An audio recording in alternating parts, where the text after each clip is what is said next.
আজকে মাছ আর আলু দিয়ে অতি সাধারণ একটা তরকারি রান্না করে দেখাবো।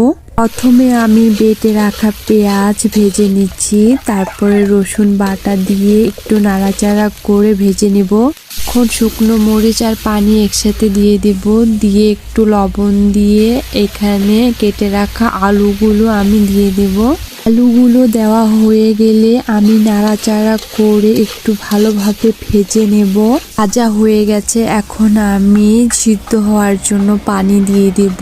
পানি দেওয়া হয়ে গেলে আর একটু নাড়াচাড়া করে খুব সুন্দর করে ঢাকনা দিয়ে ঢেকে দিব। 5 মিনিট পর ঢাকনা উঠায় দেখি পানি শুকায় গেছে। এখন একটু ভালোভাবে নাড়াচাড়া করে দিব।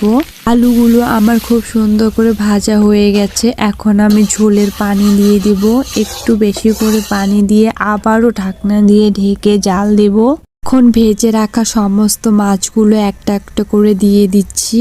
তো এখন আমার মাছ রান্না হয়ে গেছে, তাই আমি একটা বাসনের মধ্যে সমস্ত তরকারিটা খুব সুন্দর করে